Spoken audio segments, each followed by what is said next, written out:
around 8ish Saturday morning, and don't forget about Sunday because we have to tear it down after noontime, and everybody tends to take off, and it leaves a lot of work for a few people. So please plan to be there. We can tear it down really quick. Goes down faster than it goes up if we got the help to do it. And it's a lot easier on everybody. So we'll have it'll be pretty much the same as it has been in the last few years. We'll have food. We'll have beverages, and just remember it's going to be pretty warm. So prepare for the weather: sunglasses, sunscreen, proper clothing, and so forth. Um, and if you're a new ham, which we have a lot of, that has little or no HF experience, this is a really great time to come and sit down with somebody with a seasoned ham, you might say, and get on the air and just have some HF experience. A lot of fun, a lot of fellowship, and it's a great weekend. So I think, unless there's any questions about that, I will add one about Wheat Ridge. I was going to bring that up, but Jerome had the film clip on it. And I talked to Jesse Miller, who's Lakewood's emergency manager on Monday. And I kind of get the feeling that Lakewood will probably follow in the same path as Wheat Ridge. And actually, I think Lakewood's siren system is actually older than Wheat Ridge's. They haven't said they're going to abandon it or anything like that, so don't pass that along. But it just kind of, you can kind of see the trend. So I wouldn't be surprised if in the next year or so they don't follow the same path. And like I say, that's not gospel. That's just kind of what I think and what I've kind of gleaned out of conversation. So, okay. Is there any questions for me before we proceed with our program? And hearing none. And Jared, I'd like to add. Go ahead, Jerome. Yeah. I was going to say, we got spammed right before we had some bots joining right before our meeting, so our meeting is locked down a little bit. So I will be admitting people manually to the meeting, and if something goes awry, I will take care of it, and the meeting might shut down temporarily, but I hope nothing else like that happens. So just want to remind you. Okay, so you're watching them, then anybody checks in, correct? Yep. I see we got about 18 so far. So anyway, I will introduce Matt, WU2V. And Matt, we really appreciate this. Is really timely because we've had a lot of discussion recently about PICO balloons. In fact, we were going to attempt to do a launch of one, but it just didn't come together. So I'm sure we're going to get a lot of information from you to make us much more prepared. And I'm excited to hear some of your stories. And I've read a little bit of what you put out there. So without anything further, Matt. And Matt, this is Jeff. Turn it over to you. Yeah. Matt, this is Jeff. If you'll sounds good. Yes, sir. Go ahead, Jeff. If you go up to the top of the screen there, you see that little podium next to the arrow circle. Let's see. So podium all the way up to the top. Yeah, right. And there's a little podium up there in that very top. Very, very top left, just above file. Got those it. little icons above file and insert, essentially. Yeah. And the right one's a little podium. If you click that. Yeah, you have to bear with me here. It's kind of odd. You're seeing not what I'm seeing. I'm working from a surface here, so it's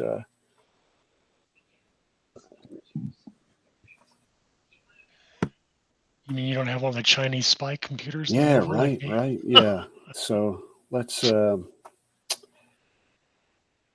bear with me here. So you're looking at my actual PowerPoint, correct? Yeah. So you see my arrow moving around here? And I think if you hit an F5, that might do it too. Let's try that. And you may need to reshare within Google Meet. You may need to reshare the full screen itself instead of PowerPoint. let's try it here. Let's try an entire screen. I actually messed with that earlier, and it looked like it self-imploded. Let's see what we get. Oh, I see what you're saying. Yeah, we had seen ourselves, so that's why. Yep. Okay. So if you don't mind not seeing the chat, I think that would. Yep, that fixed it. Bingo. How's that? Yeah, that's it. That's good. And then okay, good. I can't at the see you bottom guys, so No, that's okay. Do you see that thing that says stop sharing at the bottom? Just click hide Yep. next to that because we can see that as well. Roger And that. perfect. Perfect. Good to go. Okay. Hey, team effort, right?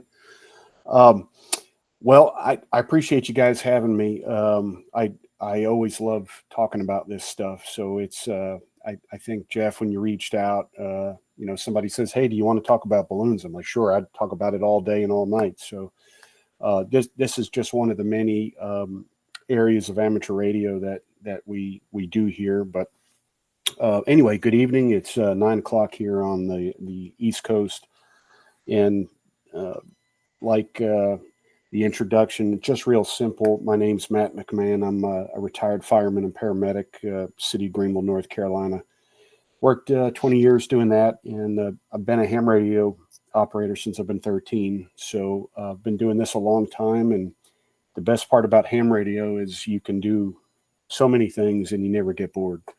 And something you did 15 years ago, you pick back up, and all of a sudden it's exciting again. So but I'm on my second career, and I currently work for what we call a healthcare coalition, and you probably have some of those in Colorado. So essentially the whole eastern part of North Carolina, my responsibility is to help with communications. So mainly in healthcare, hospitals, EMS, everything revolving around that. And I do some specialty items here. I take care of all the National Guard aircraft and some of the military aircraft and the U.S. Coast Guard aircraft, everything that has the state radio system in it. I kind of handle that stuff. And of course, I'm a ComL, ComT, AUXCOM instructor, not only in the state, but also as a contractor with some of our federal partners. And plan exercises and do plan development. I haven't done any work in Colorado. I don't believe. One of my partners I work with is from Colorado, not far outside of Denver, I think. And I do manage some radio systems. We have a large DMR radio system here, about 18 sites in the eastern part of the state, and of course a P25 trunked radio system I manage as well. And I am a pilot. So when it comes to some of this stuff that we're talking about tonight, it is beneficial to have some of the aviation knowledge on how some of this stuff works when we start talking about PICO balloons. But if you have questions along the way, feel free. I can't see, but just holler them out, or we can save them to the end, however you'd like to do it. But all right, so PICO balloons, and PICO meaning obviously very small, and we're going to talk about really what, when it comes to size and weight, what that really means. But PICO balloons is what I like to call the poor man's space program. So probably all of us on this call do not have the money that Mr. Elon Musk has, and probably aren't as successful as launching SpaceX and Dragon and all the cool tools that have been, put up in space through that program. But this is as close to a retired fireman and paramedic and a comm guy that I can get to space, probably, with the exception of talking there. So can we launch something that goes up to 45, maybe 50,000 feet and make it go around the Earth a bunch of times and transmit and push the absolute limits of everything we're doing? Yes. And it's gotten relatively cheaper. And we'll talk more about that. But a little bit of credit here. I am not the father of PICO ballooning. And so there's a lot of guys out there that have been doing it a lot longer. And so Bill Brown, you probably see him on a lot of the forums and things, WB4ELK, Tom Medlin. And then if you don't know, there's a group on the Groups.io domain called PICO Balloon. And it relatively was a very small group a few years back. I'd say probably less than 50 people worldwide. And that has grown into, I'm not sure, probably at least a few hundred now. And that's where you want to go to get the most updated information. So there's guys up there that are every day they're doing stuff, and they're very passionate, and it's a great place to find that information. Some of the stuff on this PowerPoint has been reused from others, so just putting that disclaimer out there. But balloons are pretty popular these days, and on a serious note and a joking note, and we'll get to both of those. But there's all sorts of balloons. I did a little project for a company that was actually raising, or I would say they were lifting the Boeing Starliner capsule down in White Sands, New Mexico, and they were the ones actually putting it on a balloon, sending it up to 90,000 feet, releasing it, and then testing all of the chutes and things of that nature when it comes back down. So we have that stuff going on. We have the the Google project going on. We have the Chinese spy balloon project going on. And then we have all guys like ourselves that, radio amateurs and hobbyists that are trying to get in the game too. The difference is we're trying to do it as cheap as we possibly can and go for duration. When you look at some of these payloads here, they weigh in the thousands of pounds and are very expensive and have a lot of equipment. So I pulled this map up yesterday, and this is a great one to show. Somebody always asks, and they said, how many balloons are flying right now? And I'm like, a lot. And when it comes to the PICO balloons, just on the amateur radio side, as of yesterday, this is what was active within the 12 hours previous of me pulling this map. So if I were to extend that to 24, 36, 48, that would even be more. So once these drop off after a period of time, they don't, they're not up here. So these are all the balloons that were seen within 12 hours as of yesterday. And that's quite a few. Of course, that's a very big space, but that is quite a few balloons that are flying. And I would say there's probably at least double that of what we're not seeing, whether they are, they've turned off for the night, they're not reporting that 12 hours, or in the case like our balloon, where we have one now that's up in the Arctic, and the sun angle is just not enough to get that thing turned on until it drops below the Arctic Circle line. All right, so what you see here, this is on the LU7AA website, and this is what the current board looks like. So everything that is registered that is a different type of PICO balloon, I pulled this, I can't remember when, but this just is a visual of what you see on balloons that are active, and it goes from top to the bottom, and the bottom is the most recent, the top is the longest. And I just want to point out on the top, there's been a balloon that was launched in 2022, and it has been in the air for 805 days. So I just want you to think about that, for a second. When you launch something, it has the potential to be in the air for years. So we, and at the time here, you could look at ours, this NC4ES6. We were up at that time for 70, when I took this picture, was 75 days. So we launched the last balloon towards the end of March. And we'll talk about that pretty in depth. All right, so some balloons are pretty large, and this is the joke. All of a sudden, this is what propelled PICO ballooning into the limelight, was the Chinese spy balloon.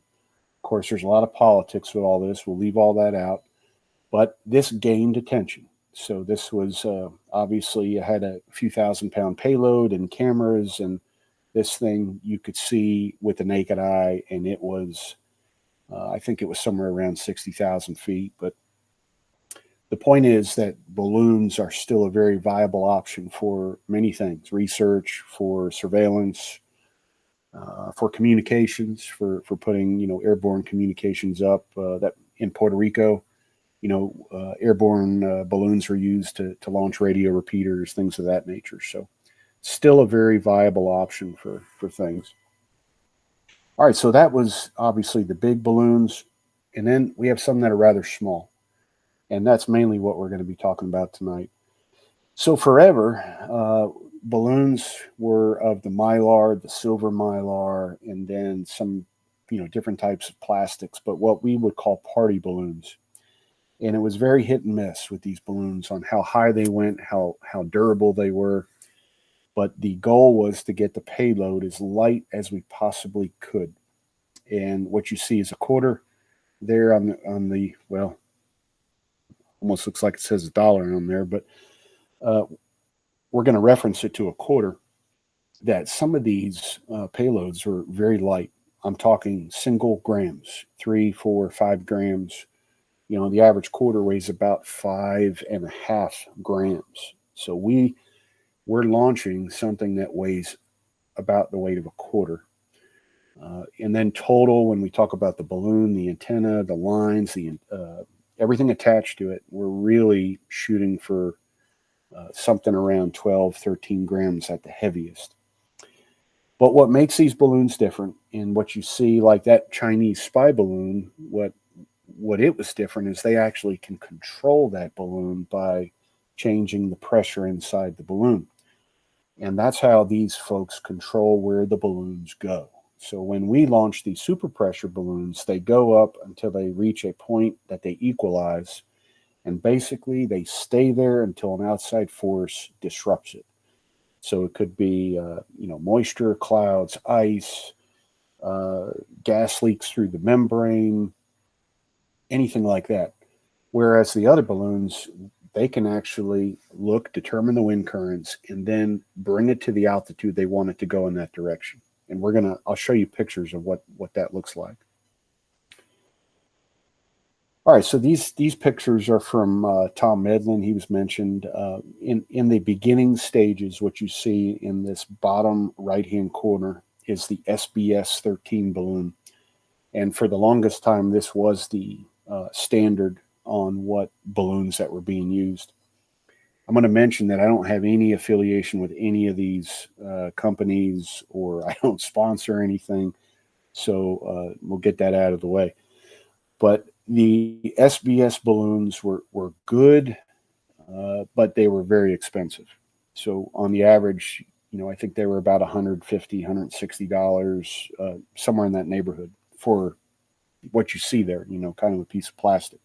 That doesn't include the tracker and everything else. And we're going to talk about the gas. And so at one time, I would say when we launched a balloon, the cost was probably around, I don't know, I'm just going to say by the time we do gas line, everything, maybe $300. So when you launch a balloon and it goes up to 35,000 feet, 38, and all of a sudden it pops and falls down, that could be kind of discouraging after a while. And that happened quite a bit. So most of these guys that have launched stuff and it's gone around the world tons of times, that wasn't their first lucky try. There's been a lot sent in the ocean, and that's what it's about. It's a lot of trial and error. So you see the other types of balloons. There's some party balloons here on the left, and people did multiple balloons. So they did them on top of each other that were stacked. And so just tried all sorts of things, actually getting the material and sealing it yourself. So it's a lot of interesting things. So this here is a picture of that's me on the right with the bald head. Lore obviously is not bald. If those of you that don't know Lore, W3QA, he's the president of the Amateur Radio Safety Foundation, which is essentially the WinLink development team. And we're lucky enough to have Lore. He volunteers with us at the Healthcare Coalition, and we're kind of partners in this. So, but this was our second balloon we launched, and there you can see that SBS-13, and we were in the process of filling that balloon, and that red tank in the background is hydrogen. There's two gases you can use, helium or hydrogen. And helium you can get relatively easy, but it doesn't have as much lift as the hydrogen. Hydrogen's a little bit harder because most of the time you got to go through the gas company. And I'm not sure what vendors you have out there, but here we have Airgas and Arc3 are two of the vendors. And both of those, you have to fill out a substantial amount of paperwork in order to even bring that home as a non-commercial user. Luckily, Lore had a hookup, and we got got a big tank of hydrogen and keep it secure. And obviously, we're in the medical field, so used O2 regulators that have been cleaned work really well for those type tanks and things of that nature. All right, so now things have changed. So you guys said you're interested in launching a balloon, and I'm sure you're tracking the newest stuff out there, but this is pretty much the standard now, is a round sphere Yokohama balloon. And yes, they come from China. The balloons are relatively cheap, but they catch you on the backside with the shipping. So you can order about 10 of these for, by the time it's all said and done, it's about $100 and, $120 maybe. But when you have 10 balloons, that's not terrible. So this is actually a picture of the balloon that is currently up in the air now. And you can see we have the tape measure around it. And we have basically we inflate it to a certain size and we stretch that balloon before we launch it. And we let it hold that pressure. And then we deflate the balloon and get all the air out and then prep it for launch. I would say that probably a week of prep time is what we do. By the time we test the payload, test the transmitter, inflate the balloon, stretch it, deflate the balloon. We're talking about probably a good week's worth of prep time before we launch it. But when you look at these are very basic pictures, is you have some type of payload, and it's an open circuit board that has a GPS chip and all the things we need to make it be a little radio transmitter. And it essentially is a dipole antenna. So half the antenna goes up to the balloon, and then the other half goes down below it. And essentially it's a half wave dipole, most of the time on 20 meters. So usually we can run between 30 meters and 20 meters with the same antenna. But there's been a lot of experiments lately because the band conditions have changed and the maximum usable frequency and everything has gone up. So there's some folks that are running on 10 meters, 15 meters, and in different avenues. But I would say the 20-meter band is the most common.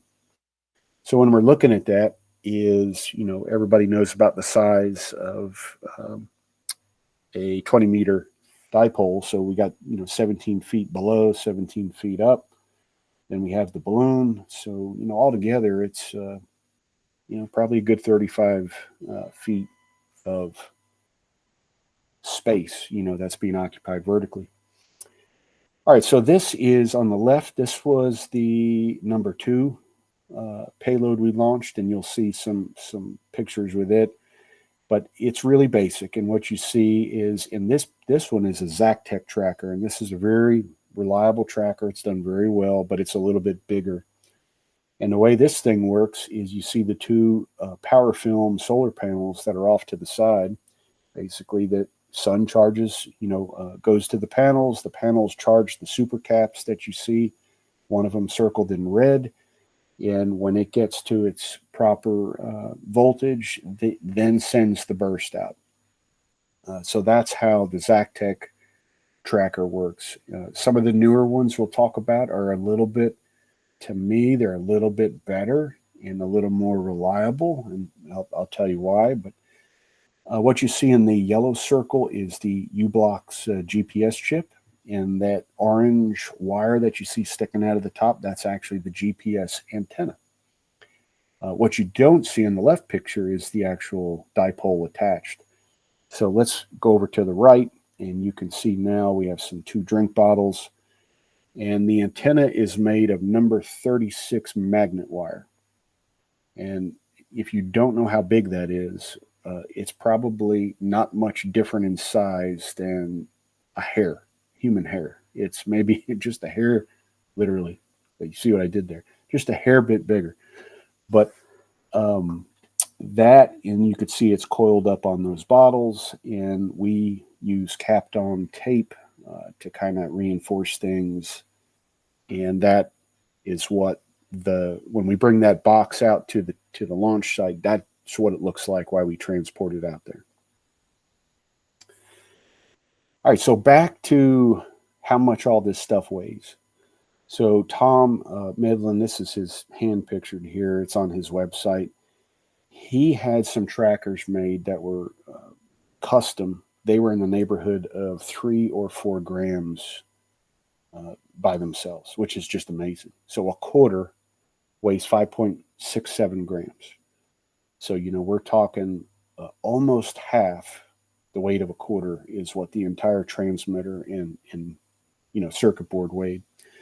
You can look over on the left and you could see what I was talking about with the Zactec tracker. It weighed out of the gate about 7.25 grams.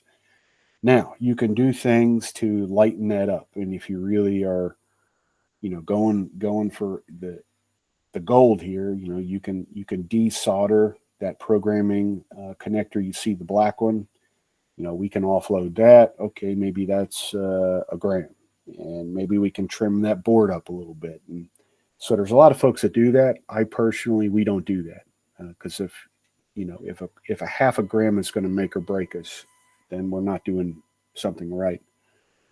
But what you see here, this is one of the bigger challenges, is we need enough energy from the sun to charge the solar panel. And so the panels have to be positioned to the sun at a certain angle. And now let's talk about the time of year and then also the latitude that the payload is traveling at.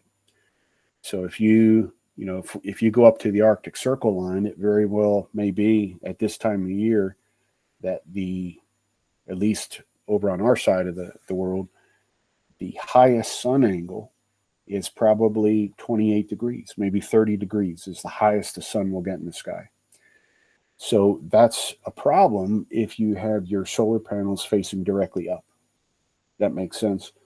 So that's the time of year, and then how the panels are positioned, and then does this payload rotate, are all things to consider. So most of these balloons, they will come on at about 15 degrees solar elevation, some higher, and they will last and then go back off when it reaches that same angle. Ours is a little bit different. It's a little bit slack. This last one we launched, and it usually will turn on about 20 degrees and will turn off about 35. So when we're up at north of the Arctic Circle line, you could see we're obviously in a jam right now, and I'll show you pictures of that. But what you see here is a homemade payload. So we got styrofoam, we've got straws, we've got crystalline panels here, and they're soldered together. There's a super cap. So what these guys are doing is trying to push this thing as long as it'll go, and there's a good group of them that are trying to make it actually transmit through the night and actually stay powered through the night.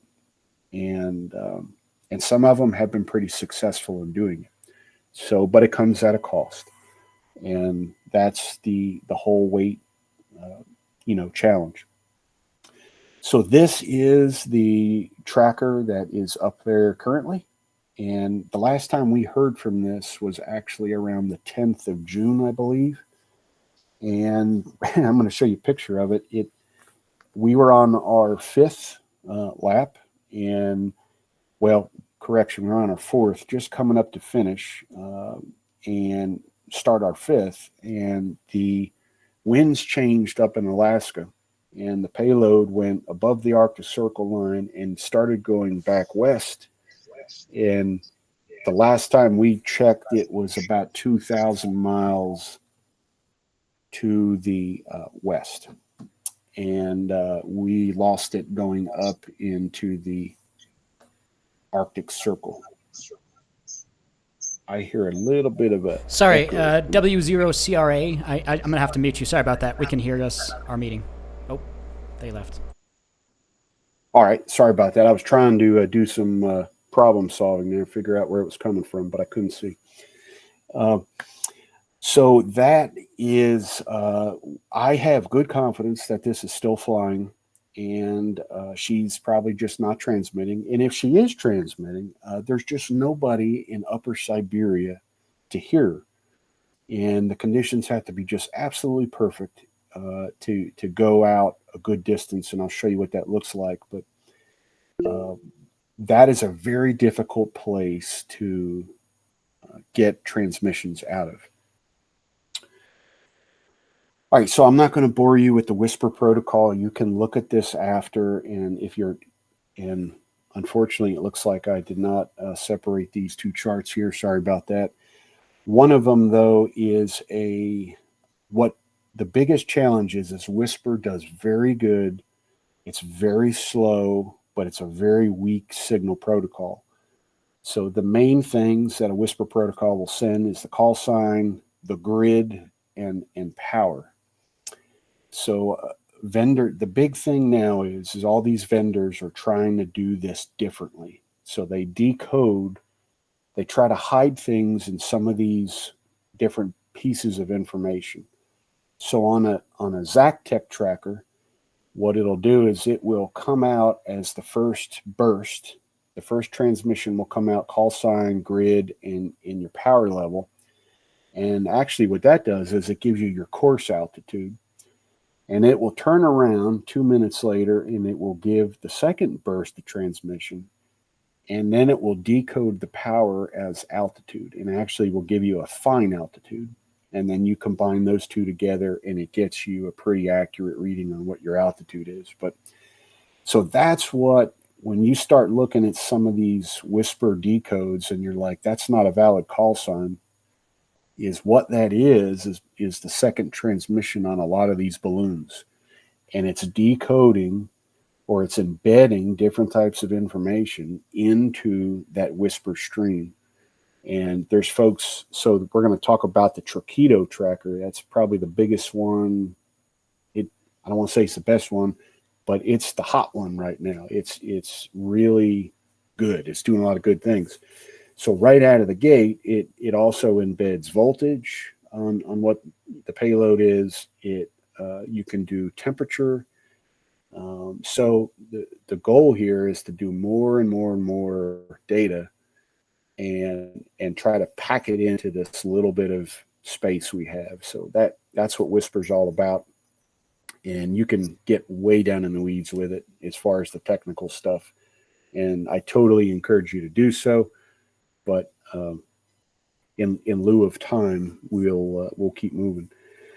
So telemetry, this is exactly what it looks like here. So you'll see, call sign, the grid. Now, what's interesting with the grid is when the GPS first comes on, it'll get you a 4-position grid.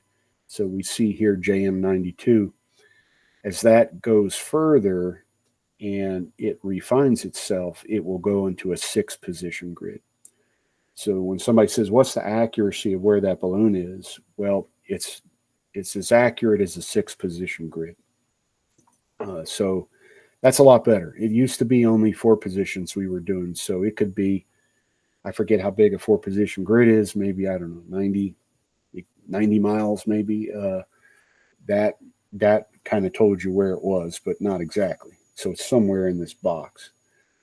But you can see here, and if you look, and I'm just going to go across, so we could see who received it, the received grid, and under the W, which stands for watts, that actually, when we looked at 20, that actually had a crossover chart, and 20 watts was neg 43 dBm, and that equated to I think 42,000 feet or something like that. So that's where you're getting that altitude. And, a few other things, signal to noise ratio, drift, and then a distance. So that's a very basic way to look at it. All right, so the two pictures I want you to see here, this is the balloon that's up there right now. On the left, this was on lap 3. We actually came about, I think it was about 275 miles from geographic North Pole. And obviously we lost communications up there. So the first ring you see that's yellow, that is the Arctic Circle line. I'm just yes. So the one you see, the first yellow, that's the Arctic Circle line. So everything above that it gets kind of shady. So, good majority of Greenland, Svalbard, and all that area is pretty much, and it's a little bit nerve-wracking. So when stuff goes up there and you lose, just like now, we haven't heard from it since the 10th, and after a few days, we kind of lose track of what the forecast looks like. So when it pops back out, and if it does, it may be down somewhere up there, but if it does, who knows where it'll be. Okay, so the picture on the right, what's interesting is the bottom right hand of the box. That's about where Alaska is. So on the lap 4, we made it to Alaska, and all of a sudden the winds pushed us northwest. And last time we heard from it, the position should have been about where that red dot is. And the track looked like it was going to continue. So we've gone backwards about 2,500 miles. And I don't know if that's like Ferris Bueller day off. Do we have to roll the laps around the Earth backwards if we put it in reverse? Joke, but anyway, that's what's going on. It's not very common to go backwards 2,500 miles. So that it happens, but it's not very common. Winds obviously move around the Earth to the east and generally. All right, so the LU7AA site, this is what you see here, the balloon that's up currently. These were the tracks that the balloon has ran. So you can see, and disregard all the yellow spot lines, but the red lines you see, those were the tracks of the balloon.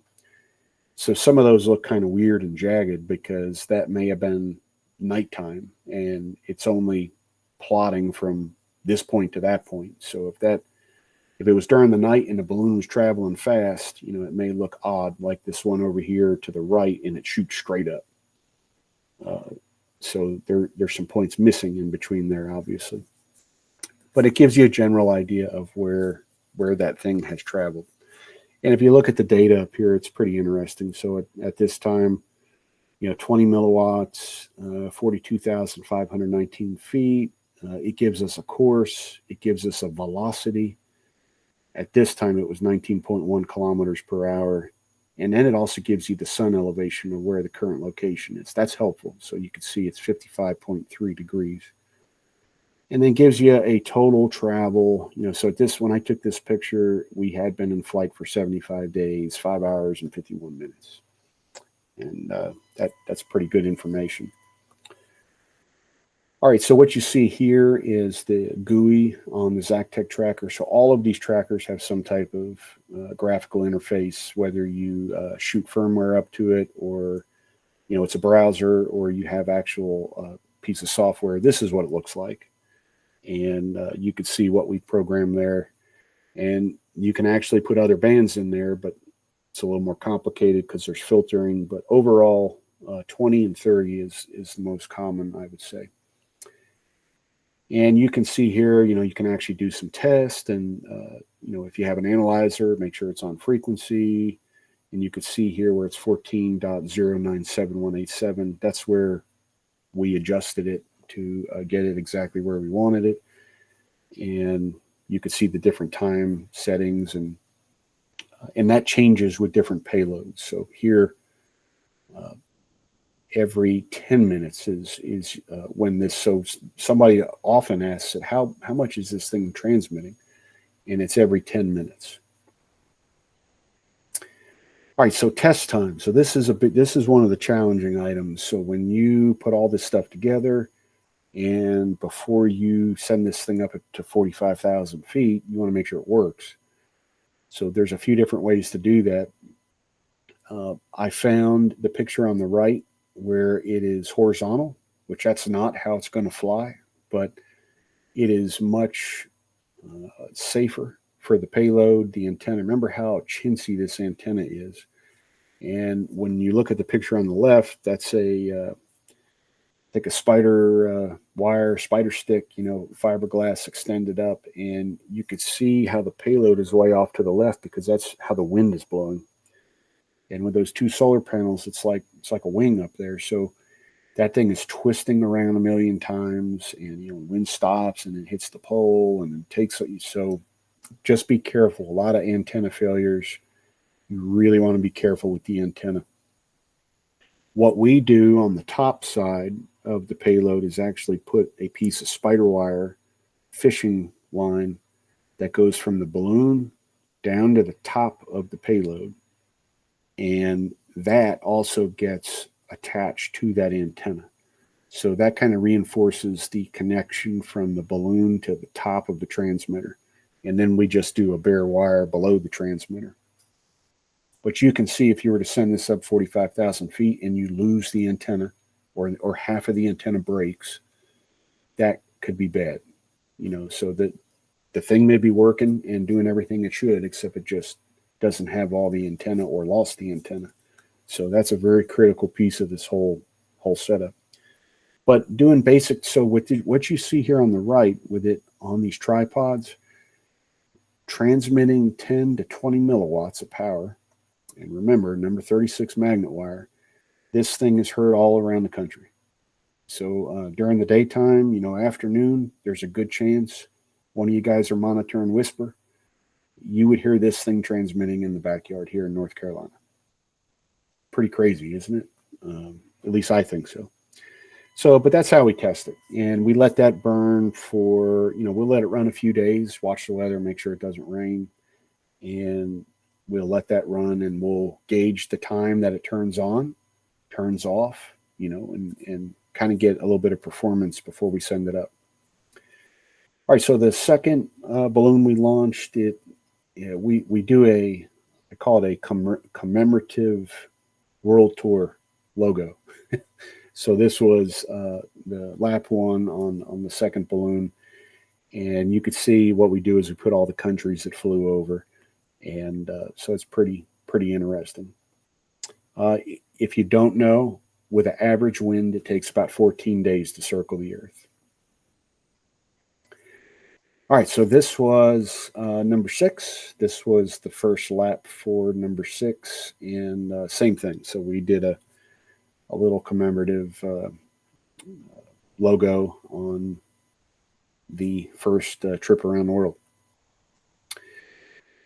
All right, so here's some few different pictures that's worth talking about. We talked about the LU2V site up on the top left. That's also the top center. I brought that up because if you look at the bottom picture in the bottom right-hand corner, you'll see GPS interference. So there's a lot of things going on around the world. Obviously, everybody watches the news, but between Ukraine and the Red Sea and all the different hot spots around the world also comes GPS interference.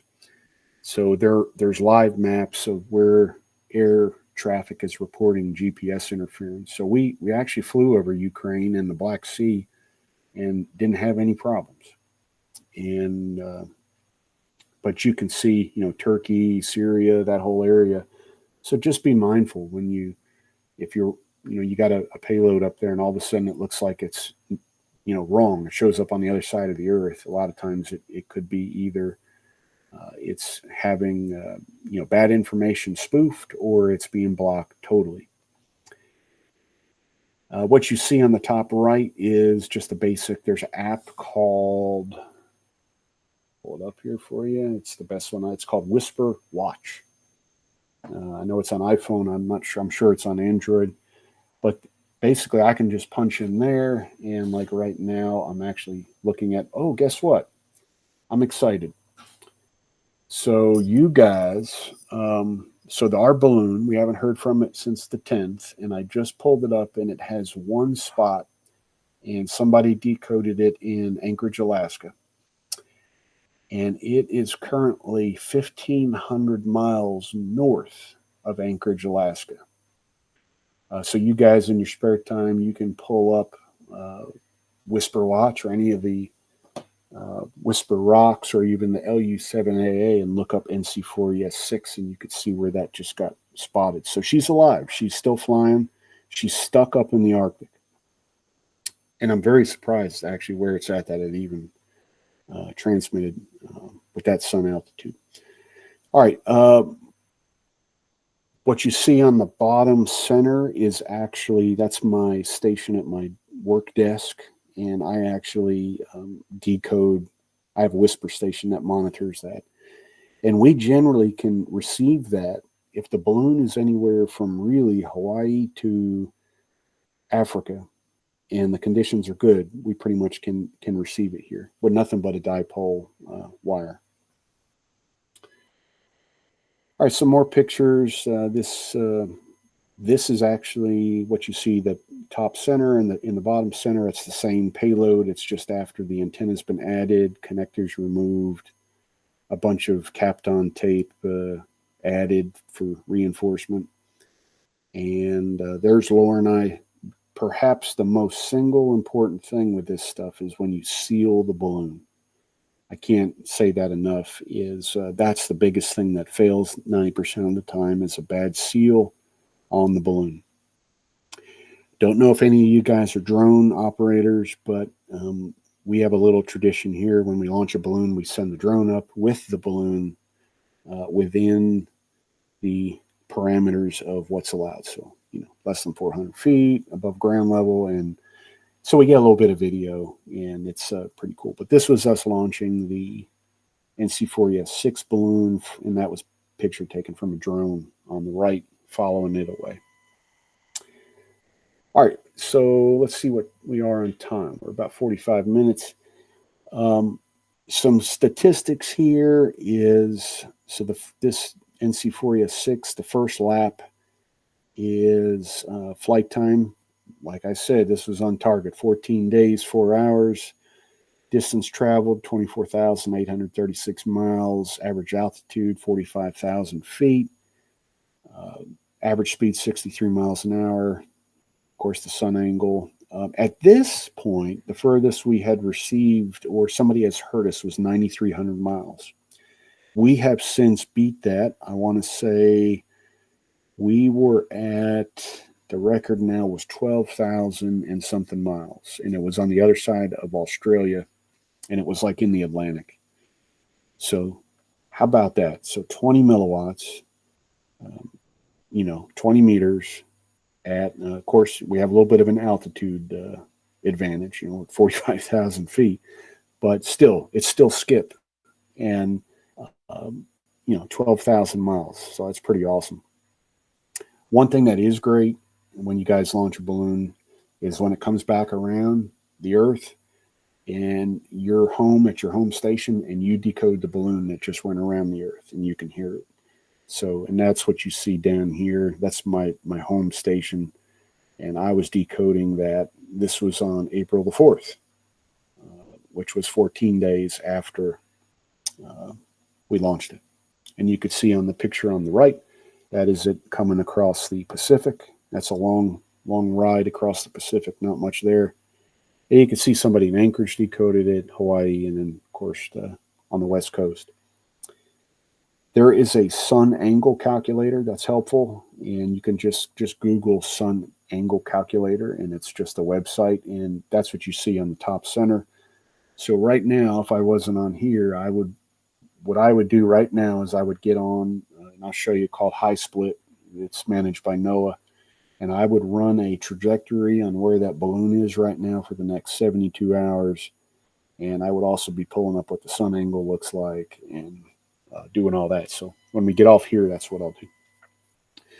All right, so a look ahead. So now we're going to take a step forward. What are we doing now, and what's new? So this is what we call a Tracheto tracker. And you could see it looks obviously different. It has crystalline panels. It doesn't have the film. And you may ask and say, was this a plain open circuit board? That's how you fly it? And the answer is yes. It flies at 45,000 feet as an open circuit board. So what they've done, what the Tracheto folks have done, is they've leveraged, I'm sure everybody's familiar with a Raspberry Pi, or this happens to be a PICO, Raspberry Pi PICO. And you see it in the center here. And what the Tracheto folks did was made a board that actually goes onto the Raspberry Pi PICO and gets soldered on, and that is the actual payload. So what you see on the right is the full payload. Really cool setup, and not hard to do. Very easy to, you got to be somewhat good soldering, but putting the firmware and programming it super easy. So the temperature at 45,000 feet, if you don't know, is very cold. So usually in the neighborhood of -60 to -90. So when we start taking this type of hardware, has no protection, and we send it up there, so now we've been flying for, I don't know, 100 days. We've had a circuit board up at 45,000 feet, and it's unprotected. But the deal is the moisture up there, humidity is so low, it's like 2%, 4% maybe at the most. So any type of moisture would be bad, but it is worth noting how cold it is there. And if you don't know, the higher you go, it actually gets warmer for a period of time. But we're nowhere near there. So we're down here where you see this red circle. All right, so those of you that are data-driven, you're like, how does all this data work? How do you rely? So people have whisper receiving stations all over the world. And like I said, it gets really slack in Asia. So from the time you hit, I'm going to say Afghanistan, Kazakhstan, once you hit those countries right there, going across the rest of Asia until you get to Japan, coastal Japan, China, it's a bare bones wasteland. There's barely anything. So the only hope you have is if conditions are right and you can actually get a few thousand-mile transmission. And some days you can. Some days you could reach Australia from Mongolia, but a lot of days you can't. So that's a wasteland. So what I'm saying is don't get discouraged if you have a tough time there. Like I just said, we were missing that thing for 10 days. And all of a sudden it showed up and it's near the North Pole.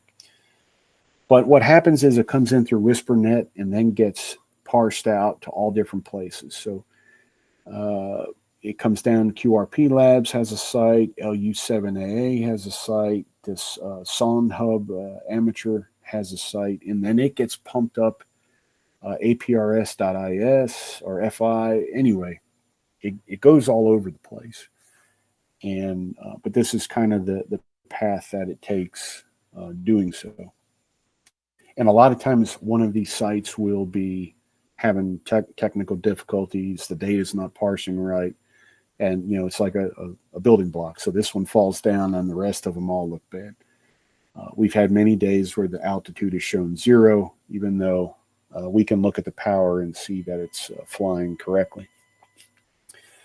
All right, so this is what I was mentioning earlier about the high split model. So this is, we go in and run a trajectory. So basically we say how high this payload is above ground or mean sea level, whichever one we want to use. And, the altitude it is, and then we put the time. And then what it'll do is actually show us, at you could see on the bottom, the blue is 12,000 meters. The red is 13,000 meters. So there's your two differences. And that looks like, what is that? I don't know, maybe that's 48 hours. I have to look at it a little bit harder, but yeah, duration 48 hours. So that just kind of tells us. And overall, this high split model is on target. It usually is really good.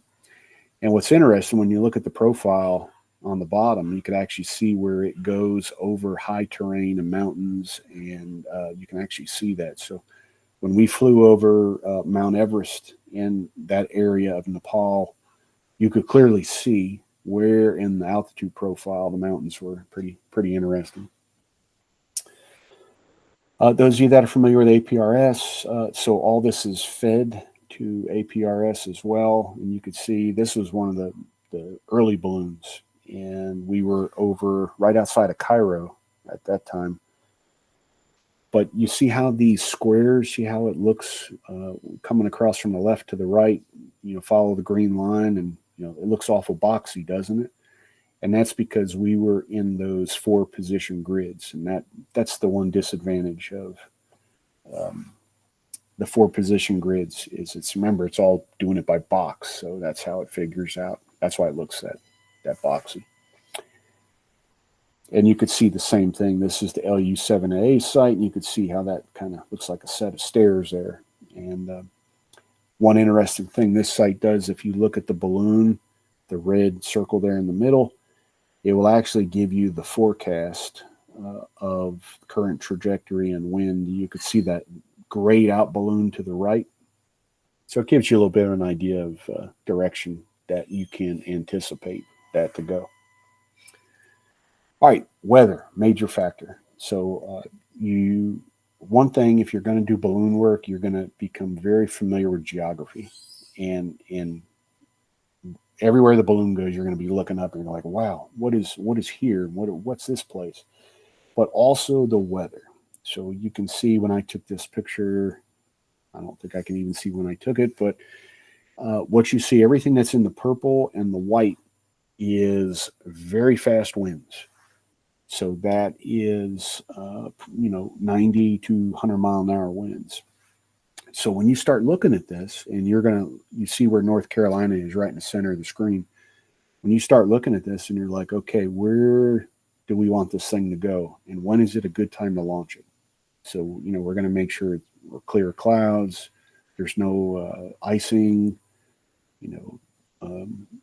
and if we want it to go up into the North Atlantic, this is a pretty good time. And we can see there's a low pressure area right here off the Maryland, Delaware coast. So we could see it's actually going to go due east, and then it's going to shoot up towards the northeast. And so you got to do a lot of research and when you're doing that. And here's just another picture of a different time. And anything that you see in the blues and the greens is pretty slow. So here's the two advantages. If you get something down near the equator, the winds are generally much faster. The problem is there's a lot of storms down there. So we know storm tops can get up to 60,000 feet in some cases. So if a balloon gets wrapped up anywhere near a cloud top that's 50, 60,000 feet, it's done. So any type of moisture gets on the balloon, weights the balloon down, ice gets down to a thawing, it's over. The balloon is done. So that's the advantage of getting stuck up north, which is where we are currently, is there's not a lot of thunderstorms up at the North Pole. So that is a advantage of being up in the north. All right, and this is exactly the picture summarizing what I just said. Is you can see down near the equator, down near South America, any of those purples and things like that, cloud tops 40, 50,000 feet. And you could see earlier we were riding in like right now, we were up about 46,000 feet. We're about 42 right now.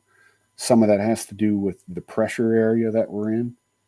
And also we could have some, a little bit of gas leakage at this point, but we're pretty much clear of all this other stuff. So what you see, the oranges and that stuff is pretty much in the 30s, low to mid 30s.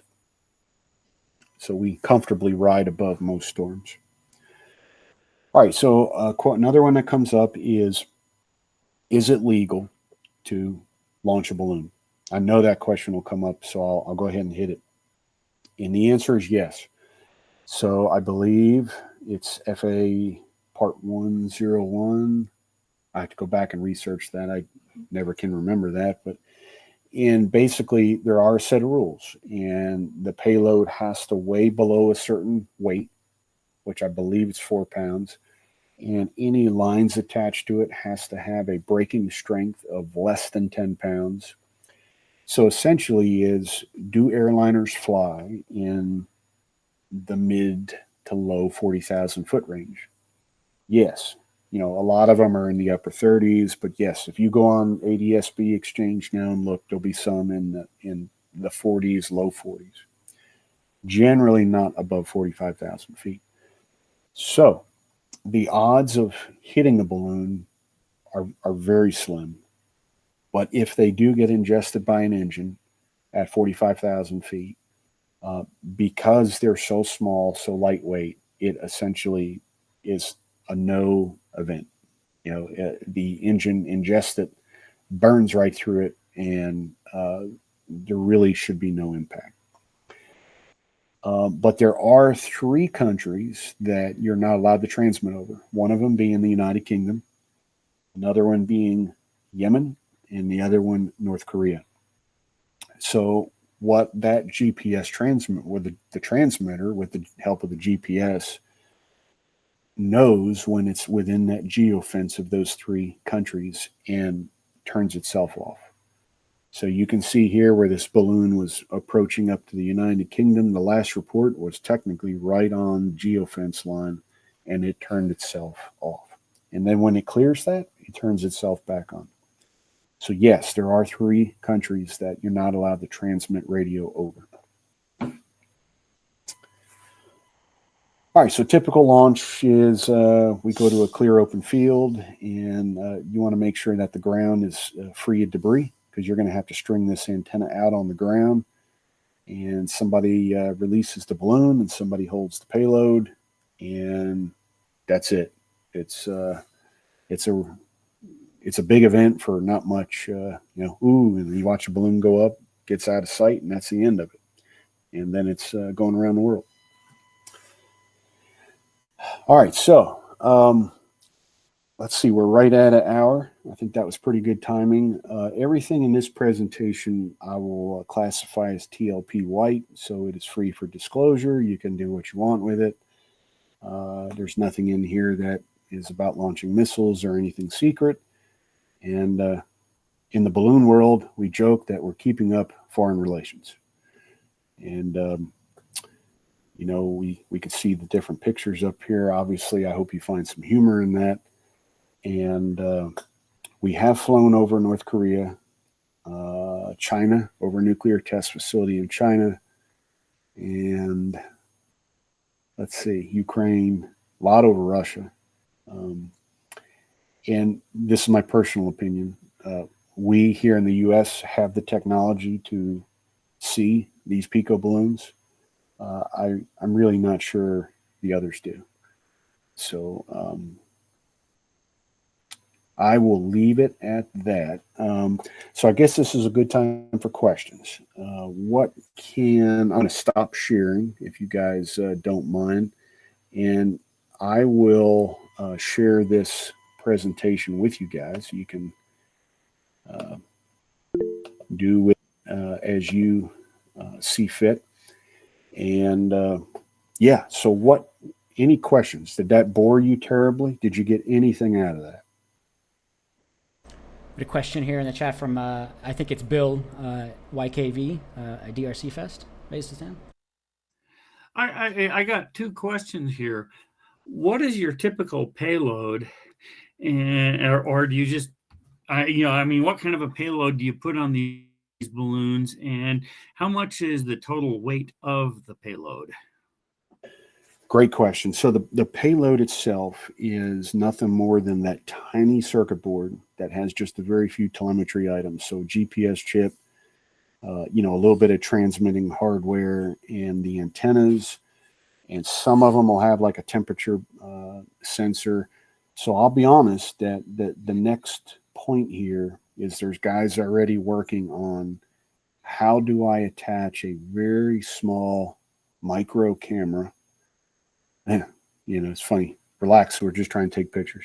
But how do I attach this small camera to this payload? And now the challenge is, how do I send that data down and get somebody to receive it? So the last work I've heard on that is actually trying to do that over APRS and sending it over multiple bursts.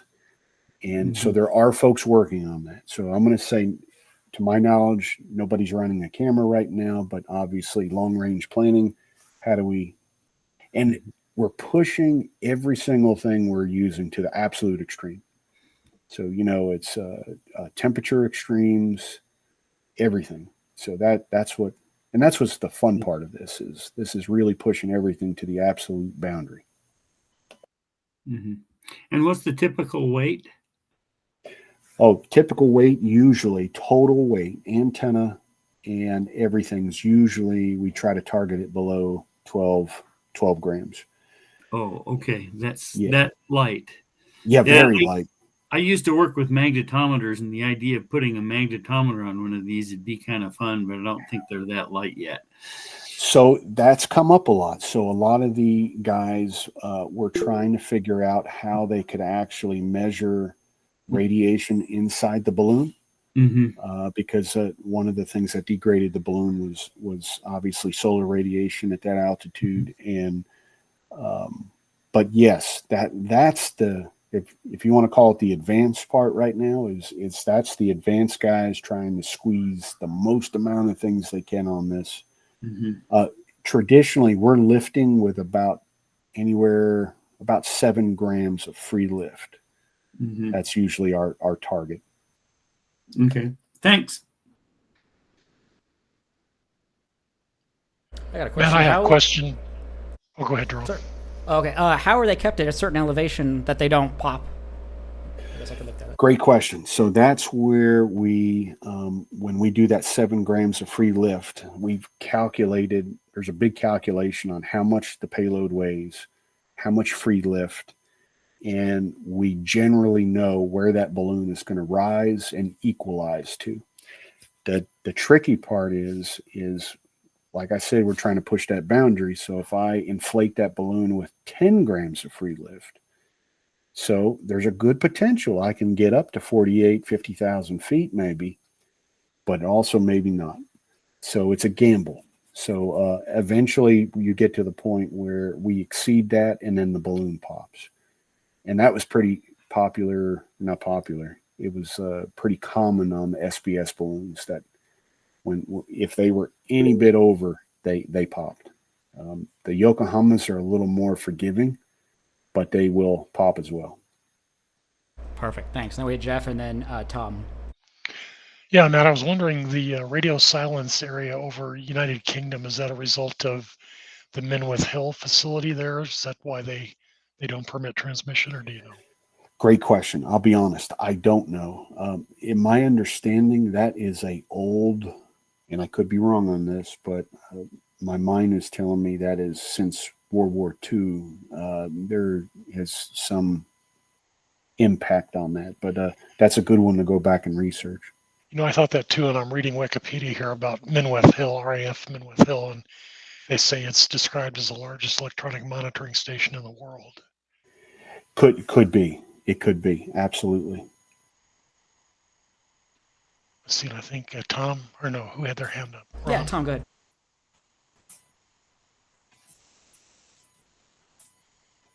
Sorry, you're muted there, Tom. Sorry about that. I did do the research. The limitation is the UK does not allow amateur transmissions in the air.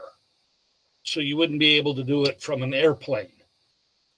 That's why they have Gotcha. That's the rule right there. And God knows why. But anyhow, they have that limitation. My question was, how much does the heating affect the altitude? In other words, do you see a change in altitude from the sun hitting the thing and versus night? Great question. So the big challenge there is when night falls, we lose communications with it. So really the only time we're seeing it is probably when it's a solid 20 degrees sun angle or better.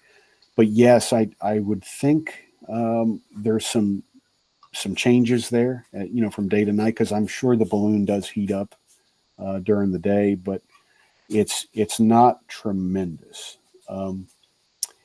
So there was a few other questions I thought about that probably will get asked. One of them is, what makes the balloons fail? So how does this stuff fly around for 12 months and then all of a sudden stops? So it's one of a few things. It's either the hardware has failed, the seal has failed on the balloon, or the gas, being that hydrogen is the smallest molecule, it will leak through the membrane. So eventually we'll get to the point. And there is some studies out there where for whatever reason, the balloon will actually ascend and then will descend and it has to do with the type of material. There's a big long reason on it, but a lot of these balloons, before they fail, you'll actually see it ascend and then goes down. And if the transmitter still works as it goes down and it's during the day, you can actually see it go down. Some of these do get recovered, and if it gets hung in a tree and everything stays intact, some of them have been recovered. None of ours have ever been recovered.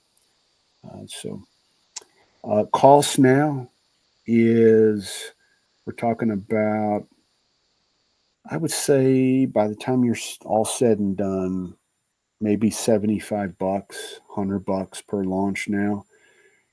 So, but that's having to put some money out. So get 10 balloons. That's having to get a tank of hydrogen. So there's some upfront money there. But when you do per launch, it's gotten much cheaper.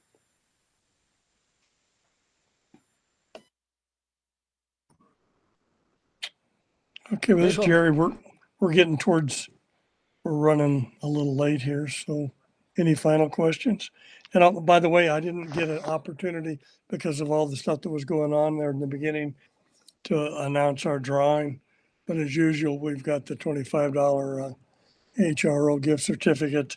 If you're a DRC member, you're welcome to go into the chat and put your name in, and Jeff will do electronic drawing here very shortly.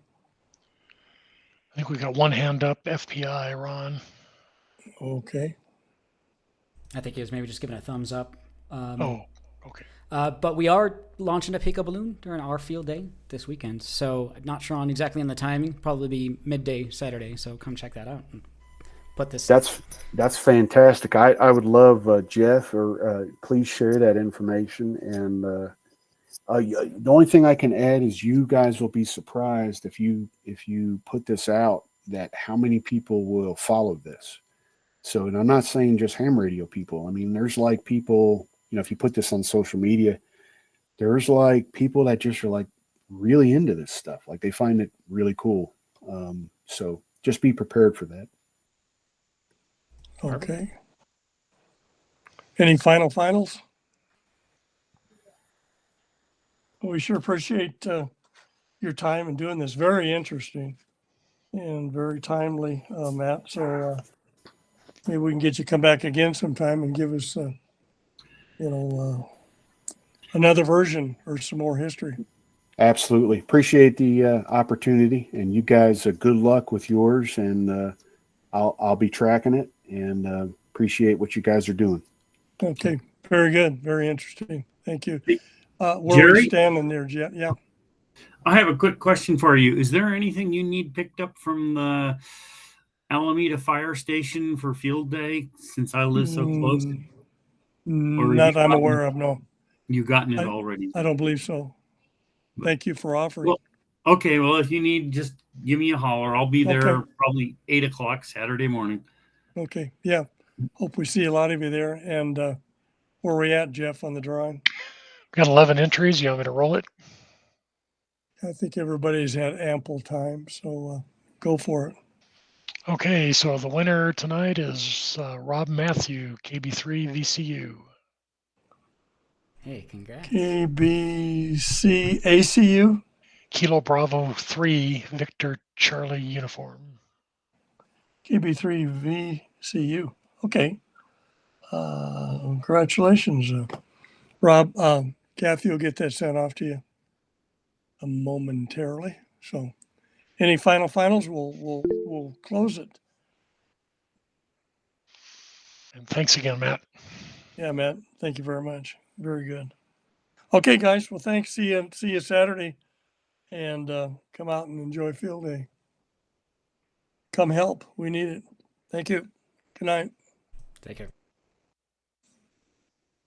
All right, thanks all for joining us here on YouTube. Michael, Doug, and others here. Thank you all for joining, and we'll see you at field day and some other things. So, y'all take care.